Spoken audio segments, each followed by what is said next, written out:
Welcome. Great to see everybody today. The webinar today is going to be focused on using AI as educators. I know we're a variety of different roles in education that we're here, and so I also have a couple different roles in education. I'm currently an Orton Gillingham trainer and tutor, so I train teachers and prospective tutors in Orton Gillingham, which is a reading methodology for teaching people with dyslexia. I'm a reading interventionist with experience working in public schools in the US. And then I'm also co-founder of Decodable Reads, which is an AI solution that will look at an AI tool that you might be able to add to your toolkit.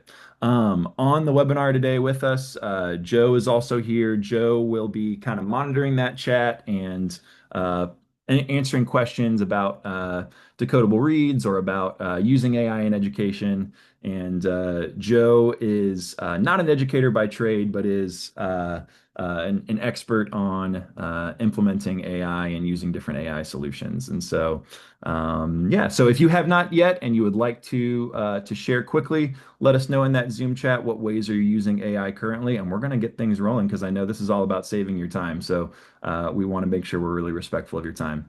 The first thing I want to look at with you all is just why we're here. When you signed up, I had everybody do a quick form just to let us know what do you want to get out of this webinar today. And there were three kind of key themes that came up time and time again that seem to be really top of mind for people. Number one, we're here because we want to learn how to save time. And Amy's quote there that Amy shared really struck at this. We're sometimes spending hours, right, as structured literacy educators, trying to make sure our lessons are as engaging and that they're hitting all the skill needs that our students have. We're here because we want to know how to make lesson plans and resources. These are the things taking up a lot of our time, and they're the things that are helping our students uh, grow as readers, right? So this is the core of what we do. We plan great lessons, we find engaging resources, and you all are experts already in using those to help students. And so where AI can play a role is just helping you get more resources, more lesson plans. And then the last thing that came up in a lot of your responses was learning how to individualize your instruction. So we know that our instruction is the most effective when it's meeting students exactly where they are. And that's one of the things that we're going to focus on today, that AI gives us the power to do that more efficiently. And so that's already something that people were coming into today hoping to find. So I hope that this webinar today kind of focuses on these main reasons why we're here. I also just want to name, as we see from all these great responses in the chat, some of us have a wide variety of experience using these tools, and some of us might just be getting started. And so I'm hoping to just give you very practical, kind of hands-on things that you can do immediately, whether you've used AI a lot in the past or not. Okay. And keep those questions and ideas coming in the chat as we dive in. So let's go ahead and let's dive in. So the first thing that I want to share is just an idea, kind of that's helped me sort of figure out or think about what type of AI tool to use. Right? AI is a tool. It's a technology, and like any technology, it can be used for a variety of different purposes. Some of them really effectively, some of them not as effectively. Okay.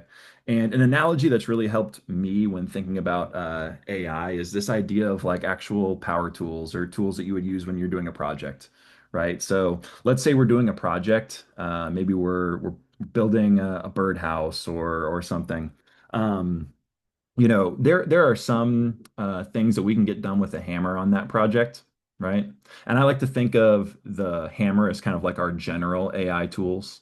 Okay, some of the ones you've heard of, right? ChatGPT, Google Gemini, those sorts of things. But we're only going to get so far when we're fastening in something. Maybe it's at an angle or something. So we also sometimes we're going to need a screwdriver, right? That might be your tools that are a little bit more applied to what you do, education tools. But also a screwdriver is only going to take us so far, right? It might serve some great purposes. What we want to also add to our toolkit are something that's more like a power drill, right? Something that can help us get things done more quickly and actually sort of supercharge what we're doing. And that would be structured literacy AI tools. So there are AI tools that are made exactly for you as a structured literacy educator. And these are the ones that we want to really focus our energy and our time on and potentially invest in, right? Because they're going to help us in the long run. So we are going to look at all three of these different types of tools today. There's a place for all of them.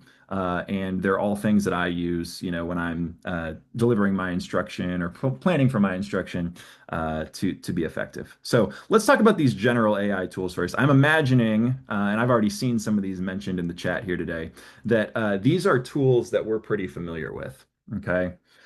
So when I say a general AI tool, I mean something that people across all different professions are using. Okay. And when we are using these as educators, there are certain things that they're really good at. Okay. So I'm talking about tools like ChatGPT, Gemini, Claude. You can, insert your favorite or, the one that you might already have an account for here. What these are best for uh, might be some of those more general activities. So you need to come up with ideas for your classroom or your reading intervention group. You need to do some long-term planning. What am I going to be focusing on over the next few months? You need to be more effective in your communication or when you're writing up reports for families.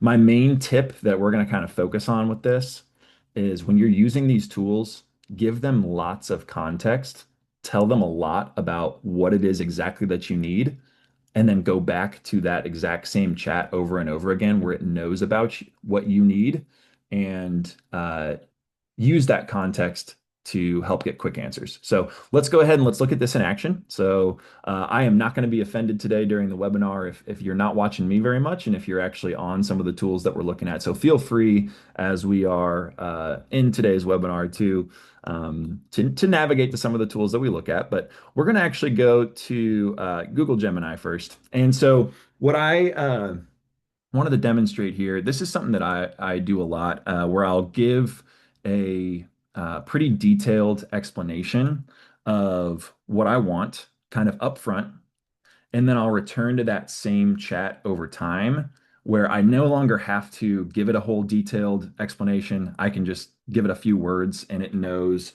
kind of how to help me here. So here's the detailed prompt that I gave initially. I talked about how I'm a reading intervention teacher, and I have five groups of students, and or six groups of five students, and we're working on phonics skills, and I need some classroom activities or games that are going to help them learn phonics and stay engaged. And it's given me some pretty solid ideas here. Where this is powerful is let's say I try one of these out and a month later, I want to come back and uh, kind of tweak one of those ideas or come back and get a new idea. Okay. When I come back to Gemini, I'd want to find this exact same chat. So I don't want to do this in a new chat where it doesn't have that context. If I come back to this exact same chat and I say, give me some new game ideas, I didn't give it any context here. I did something quick. It knows now, right, that I've got this reading intervention group that has these specific needs. Okay. And so now it's giving me ideas about maybe doing a hopscotch game or a word family scavenger hunt. Um, Maybe I want instead a game that will address fluency. And it's giving me games to focus there instead. So the key here is again, we're giving that context up front. We're returning to that same chat rather than starting a new one because we want to save the time. We don't want to explain, I'm a reading intervention. We don't want to do that over and over again. We don't want to write that paragraph every time. Another way I use this, we're going to go over to ChatGPT this time because I know people probably have a variety of these different tools. Okay. So with ChatGPT, uh, you can do something similar here. And you could do this in across any of these kind of basic AI tools. But I use this a lot to help me with long-term planning. And so here's some of the context that I gave this time. I said, I'm working with a student in Orton Gillingham tutoring that's going into fourth grade. here's the skills that we worked on over the summer, and give me a basic idea of the next 30 sessions and what we would want to work on. And I gave it, I just uploaded the scope and sequence that I'm using here. Okay.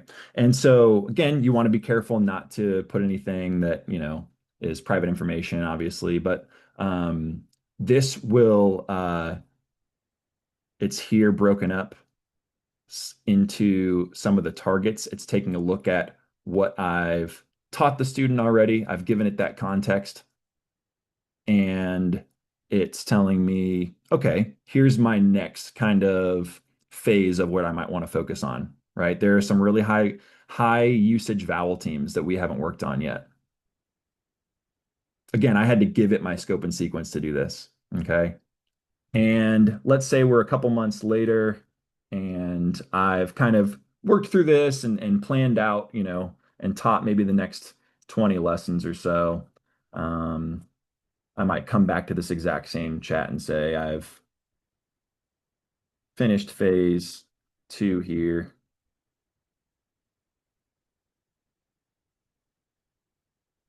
I finished phase two here. Can you give me a new long-term plan? Okay.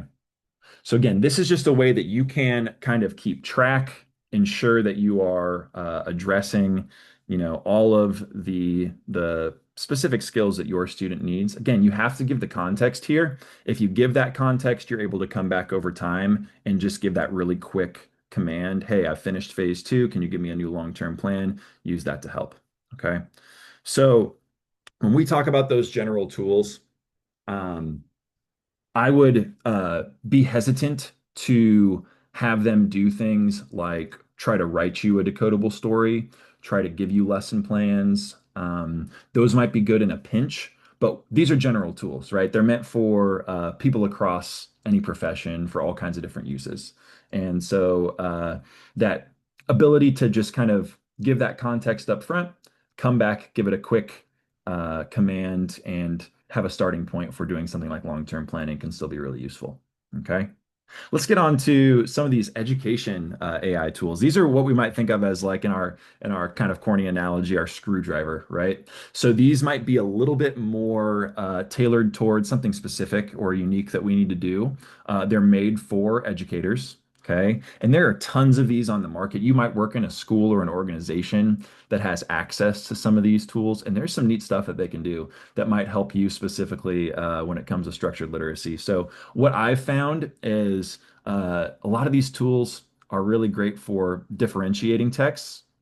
They're helpful if you're supporting other content areas, if you're pushing into another classroom to help out, or you have students who are coming to you to work on content for another area.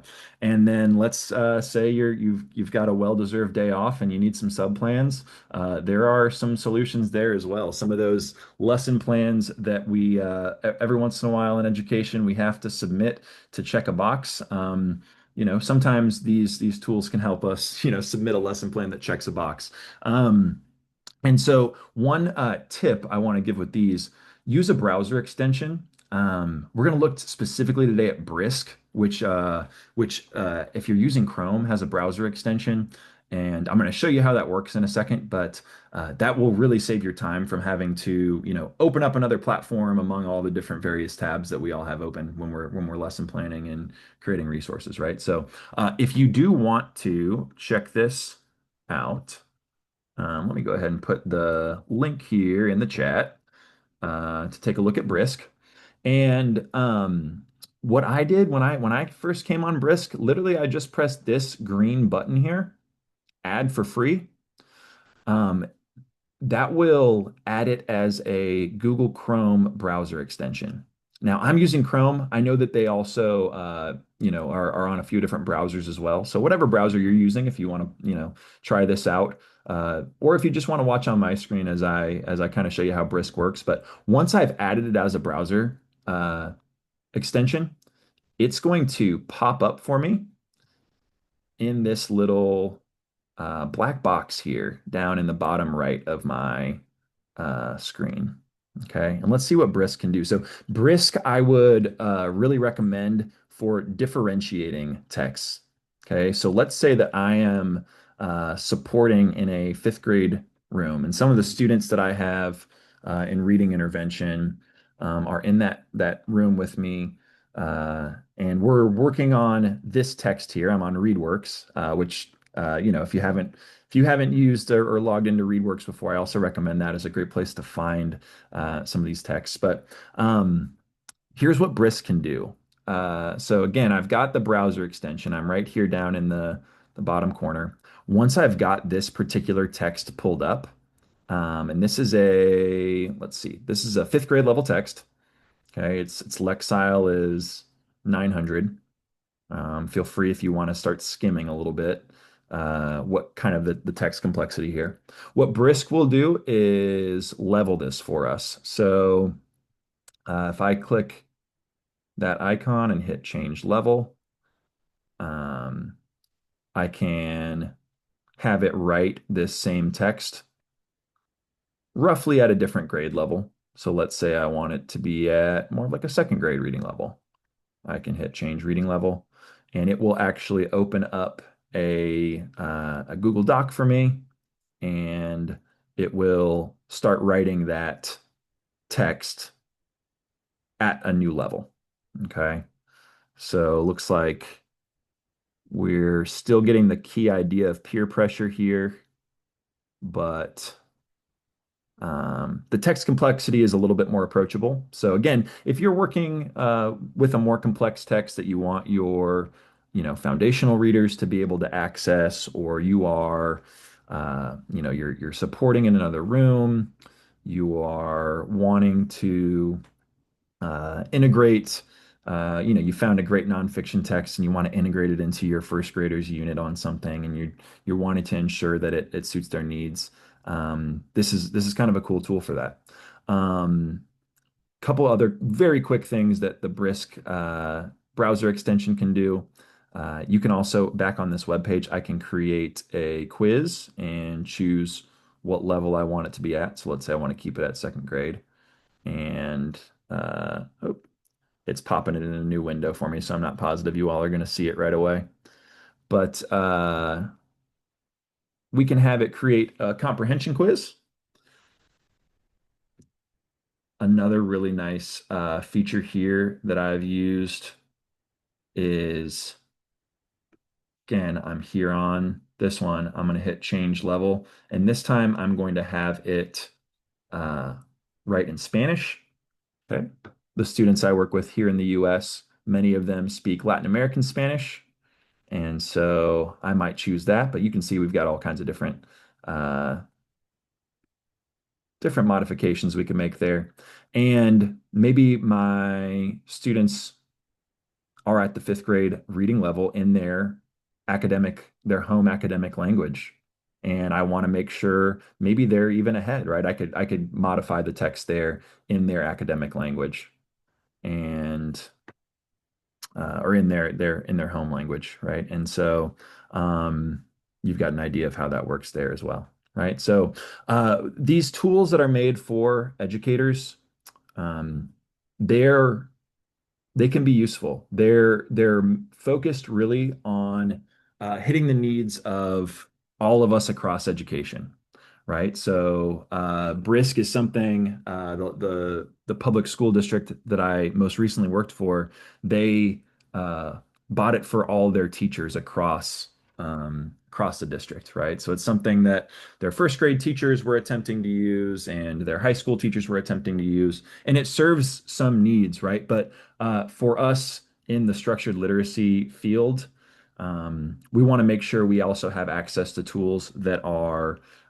built specifically for us that address some of the particular needs that we have, because we know that we teach in a unique way that not everybody understands.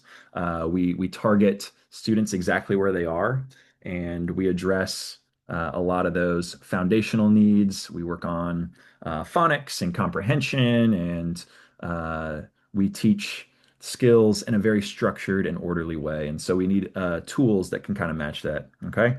So look at that. We've got that text written in Spanish now. So again, that's Brisk.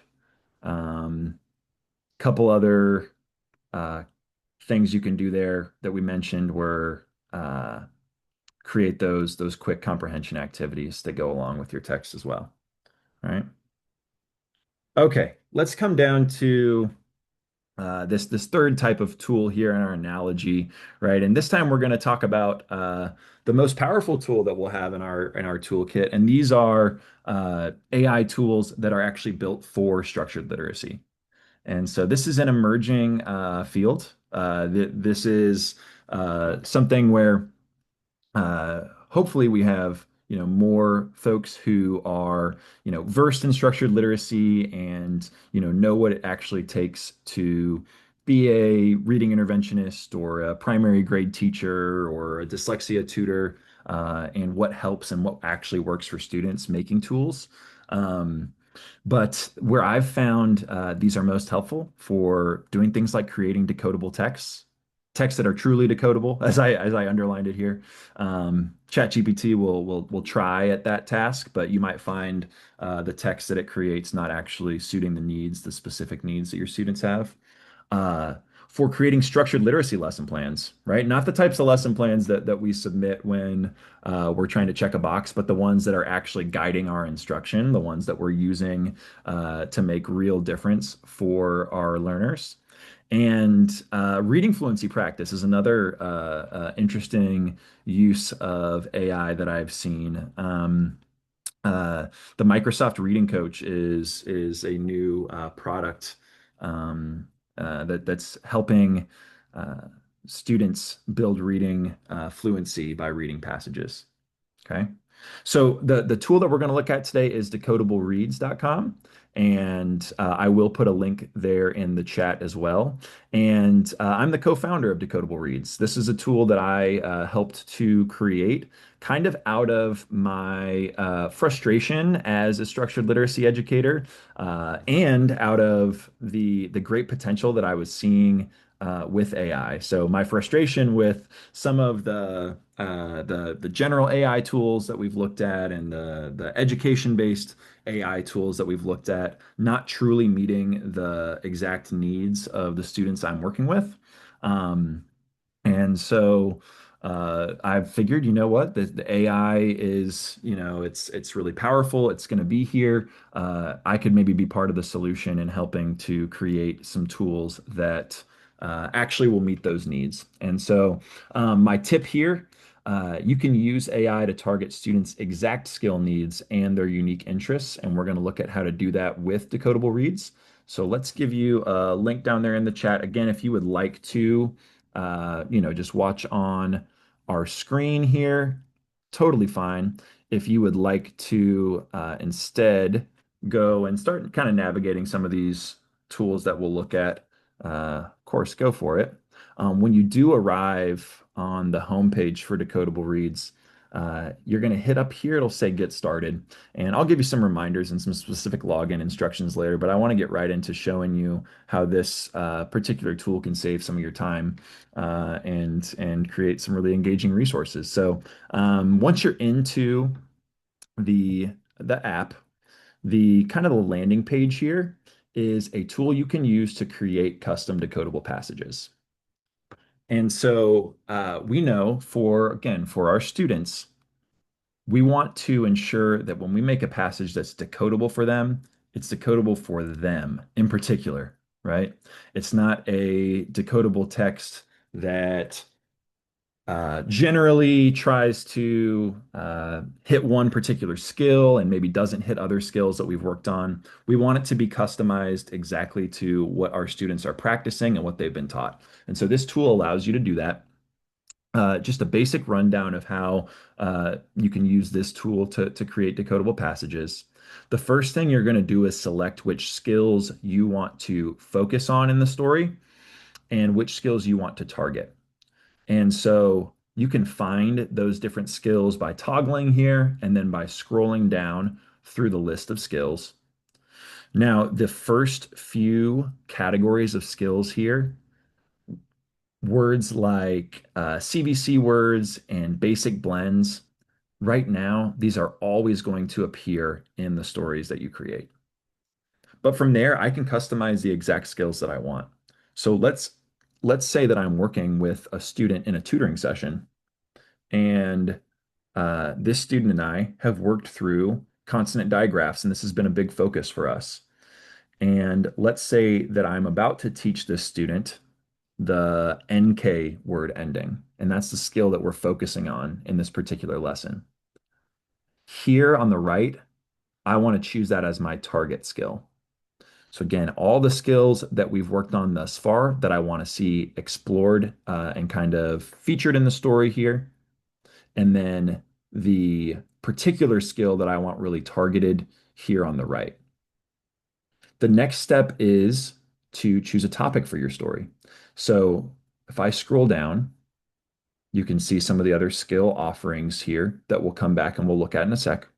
But if I scroll down, I'm going to choose what word count I want the story to be. And then I'm going to put in a topic. So again, here in the US right now, it's really hot. So maybe in this story, I'm gonna say going swimming on a hot day. And so when I click write my story, the text that it's going to create is going to be controlled to those particular skills that I chose and then targeted around that NK digraph skill at the end. Okay. So what we want to look for immediately is what are the words in my story? Okay. What categories are they fitting into? And then are there the specific type of words that I want to see in my story being reflected there? Remember, we're trying to practice NK. Okay. Here I can see a decodability rating right away for the story. And so it'll show you what percent of the words that you just generated actually adhere to those skills. And if that percentage isn't what I want it to be, I've got options. I can say, go ahead and write my story again, or I can come down here and edit the text. So let's take a look at the text that it gave us. It's a hot summer day and Hank wants to go swimming. He sits and thinks about the best spots to swim. His mom tells him she will lead him to the spot. At the spot, Hank spots his pal Frank. Let me drink some water first, Frank tells him. So I'm seeing immediately we're getting some of those NK words.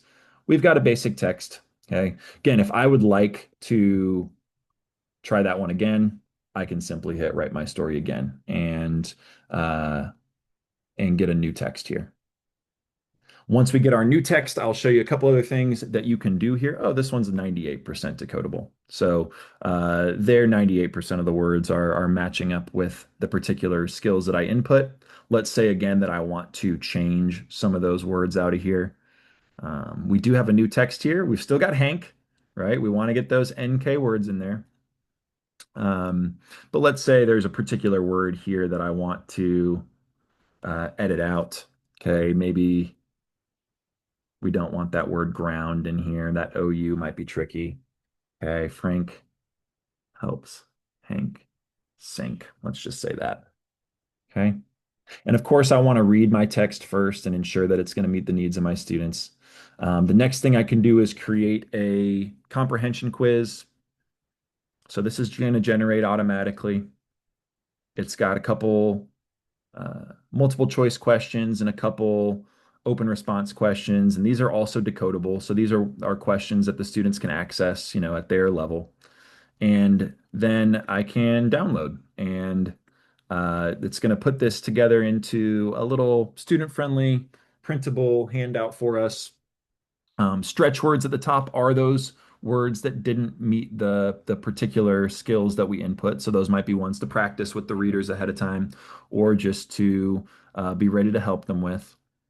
And my handout's got a comprehension quiz and some activities for my students to do as well.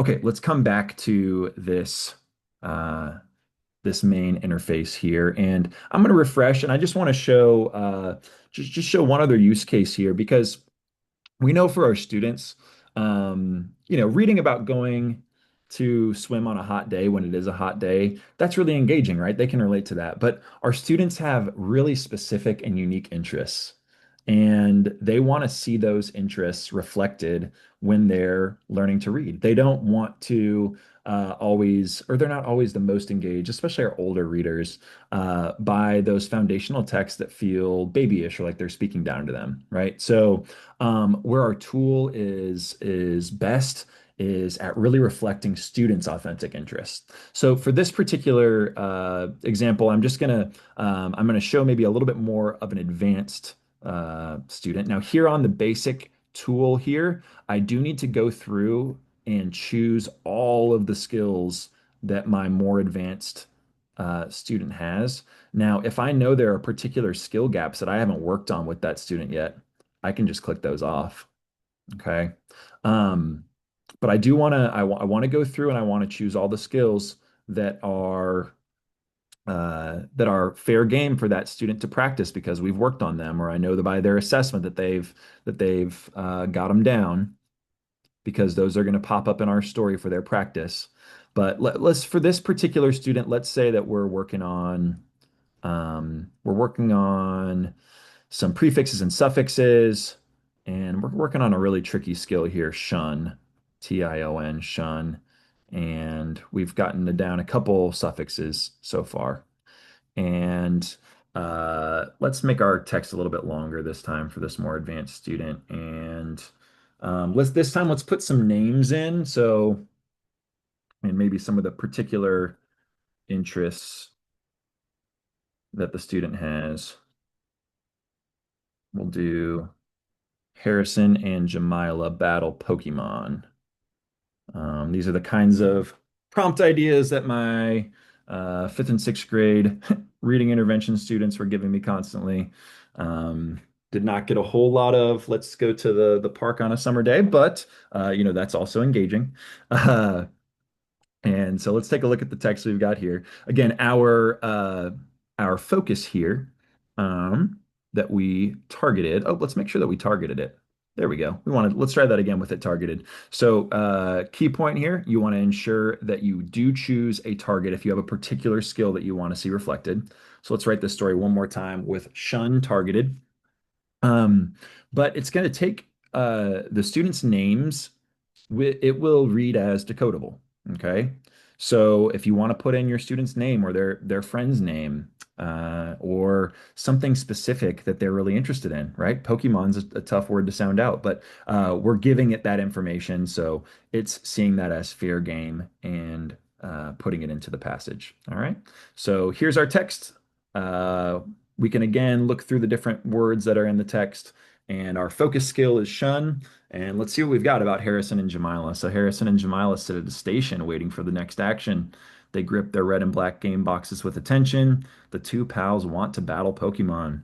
I have a question, Jamila asks. Which Pokemon will you pick? She looks at Harrison with emotion as she waits for his selection. Her hand grips her game box tight. Harrison thinks hard about his position in the battle. He wants to win, but knows Jamila has strong Pokemon too. At last, he picks the best pet for the situation, and the text goes on here about their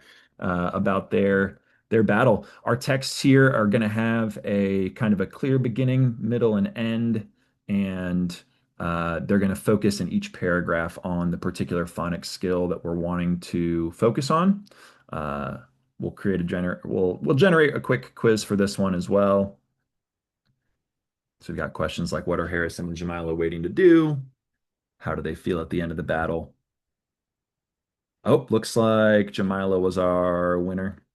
Okay, so how does Jamila act when she wins the battle? And what do Harrison and Jamila use to play their game? And again, we just click that download worksheet button to get all that in a student-friendly format.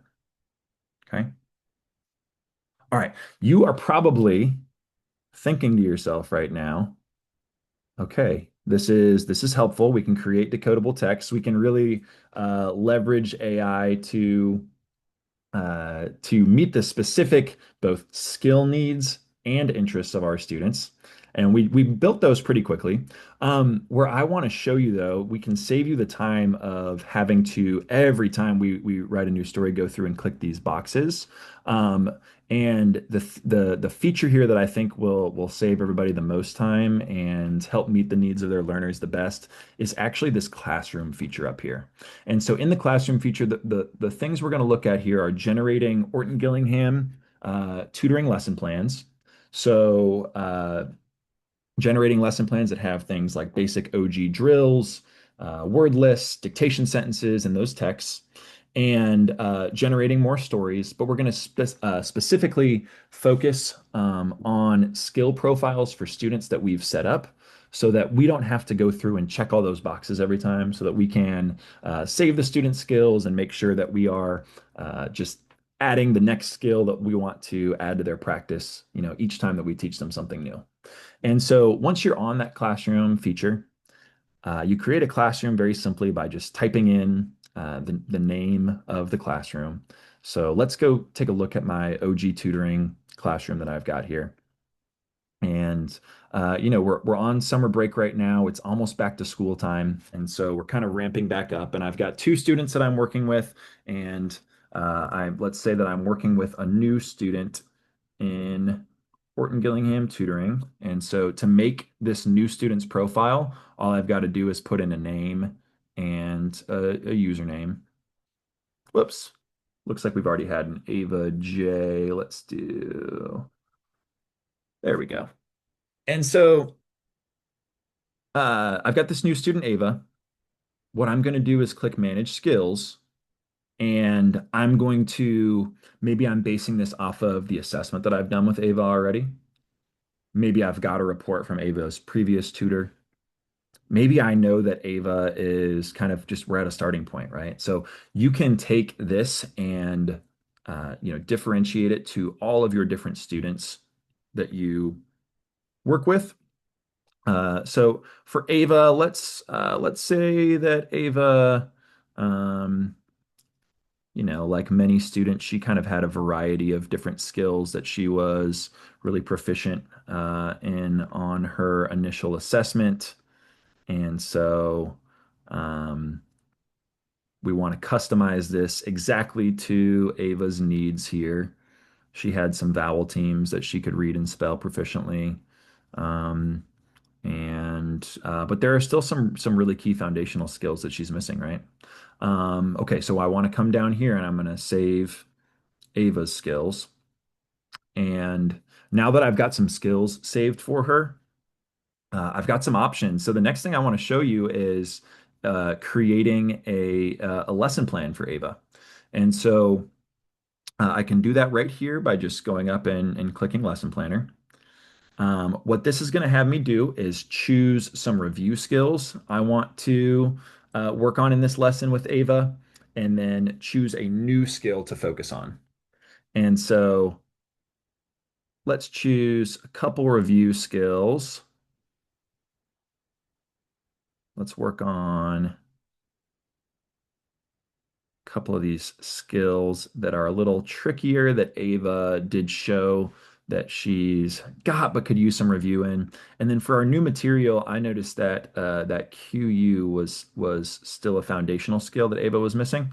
You'll notice as soon as I clicked new material, it wants to make whatever I just had as new material my new review skill because it's going to keep track of that for me. Right now, we're with the new student, so I want to go back and customize that back to what I had.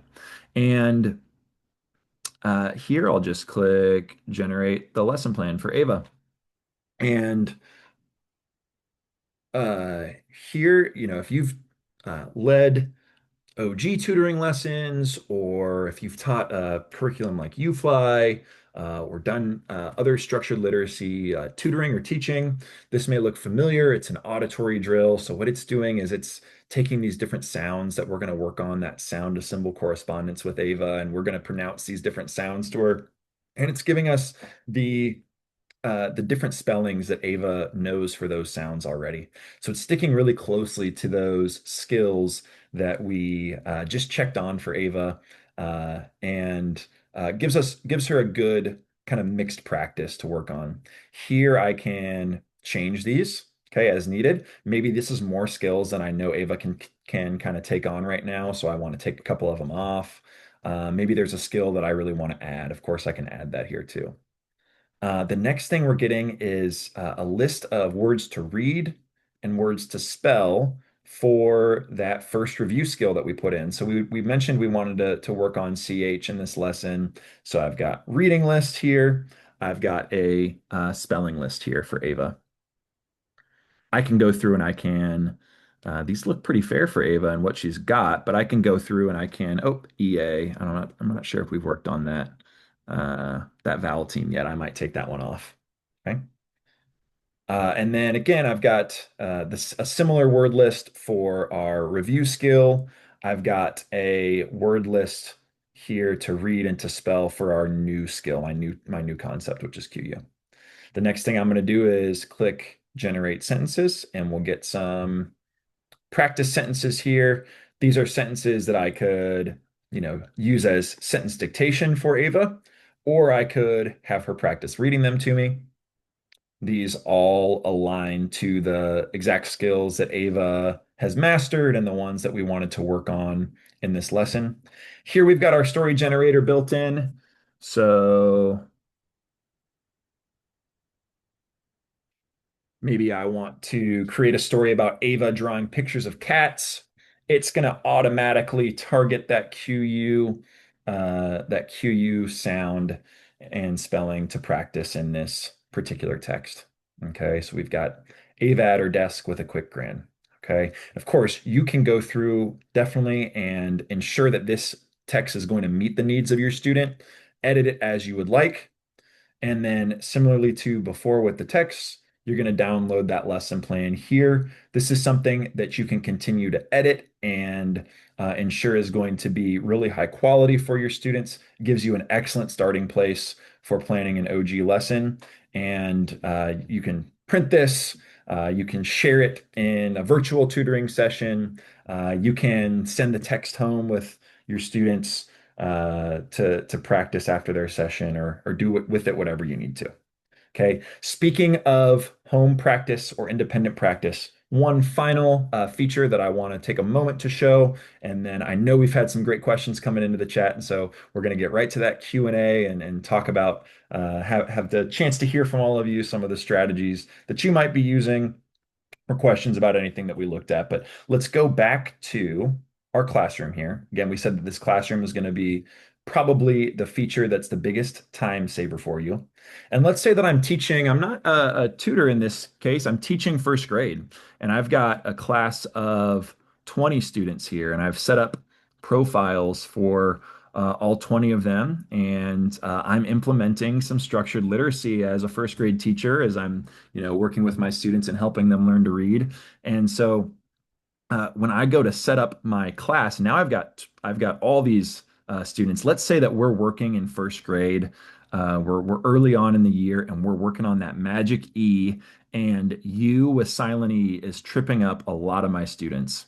So what I can do here, it would take me a long time to go through all 20 and click all these boxes. So we're in the business of trying to save you time. So I'm going to target the particular skill that I want targeted. And if I scroll down, I'm going to hit apply skill changes to all students in the classroom.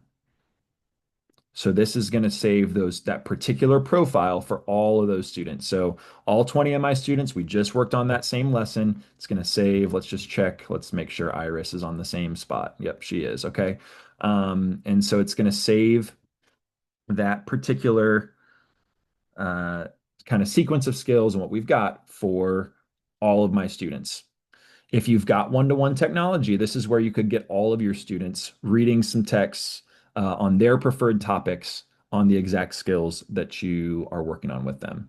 So there are student profiles and student accounts that they can access to get there. All they need to know is their username and then their classroom code, which is the same across every student in that classroom. So here's our classroom code for this first grade class. And if I come back to Decodable Reads and click on student, which is again right here at the top, I'm going to put in that student username and that classroom code. And now I've got Iris's reading practice. So remember, we're working on in first grade, we're working on U with silent E, those kind of tricky words where it makes the ooh sound. And we could have all, if we've got Chromebooks or iPads, we could help all 20 of our students get set up so that all they need to do is, tap their iPad and talk into it or type in what they want to read about. They will need to put in their name if they want to see their name in the story, but we could say, Iris goes to Six Flags, and Iris could read about that while, Kevin reads about, going to basketball camp, and, uh, you know, Devin reads about Taylor Swift, and all sorts of different things. So we've got this text. Oh, look, it's June. We're focusing on the U with silent E here. So uh, we've got text that students that are approachable at their level, but differentiated to all the different topics that they might want to read about. Okay. So I know this was a kind of a whirlwind tour here of your power tool here, your AI tool that's built for structured literacy. Um, but let's come back to that idea that again, these are tools that they can solve challenges for us. There's no replacement for really great teachers, educators, tutors, and so we want to make sure we're using these as tools and not to, replace the instruction that we work really hard to give that we know is effective. But we have these tools available to us, so we should be using them, right? These general tools, they're great when you need some general help, some creative ideas. These education tools, they're great when you're working across subject areas. You need something a little bit more general for education. And then these structured literacy AI tools, this is your core teaching work. These are things that you can implement right now that will help save you some time. I really, really appreciate everybody's attention and you taking some time out to join us today. I know, I want to be very respectful of your time, and so I did want to show you really fast that if you want to try that tool we just looked at, decodablereads.com for yourself, you can create an account for free. The best way to do that is just to go to Decodable Reads, which again, I'll put in the chat again for you here, and just to click on Get Started in the top right. With that free account, you can create 10 custom decodables. You can check out that first tool that we looked at where you're making decodable passages, you're customizing the skills, you're putting in topics, you're making quizzes, you're downloading them. And then from there, you do have the ability to upgrade for more decodables and access to other features. So if you want to continue making decodable passages, or you want to create those different student profiles and do OG lesson planning and writing activities and games that we didn't even get a chance to look at, there's a chance to upgrade there. Okay, and I'm going to send all of this in the email that we send out as a follow-up. Um, but yeah, let's get to that Q&A. I appreciate everybody's attention. I'm going to take a minute here I know that chat has been active and I've been talking at you. So continue those questions coming. If there's something that we talked about today or just a question that you still have that you would like to have addressed. We're going to get to those. As promised, when you signed up for the webinar, we are giving an exclusive promo code for today's webinar to those tools at Decodable Reads. So on the site, you have a chance to choose between three different plan models. You can be either a monthly subscriber to them or yearly. And the promo code here, webinar 2025, is good for 30% off any plan that you choose. So that bronze plan is that first tool that we looked at. You can access the decodable passage generator. After the promo code, that's $6 a month or $45 for the whole year. So again, you would use the promo code after you create your account. The silver plan is the bronze features, so the custom decodable passage generator, plus OG lesson plans and writing activities. After the promo code, you can see the pricing there. And then the gold is the last thing that I showed you all. creating those individual student profiles and the portal for independent practice. And you can see the pricing there as well. We do have partnerships with schools and organizations. So if that is something that you're interested in, or you have a team that you would like, to also have access to that, I'm going to include this definitely in the follow-up email as well. But there's an email there, support@decodablereads.com.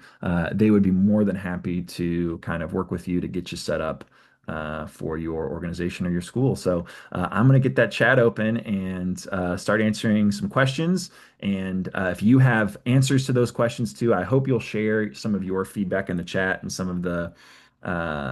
of the amazing resources that you all know. Okay, I'm scrolling all the way up to the top here.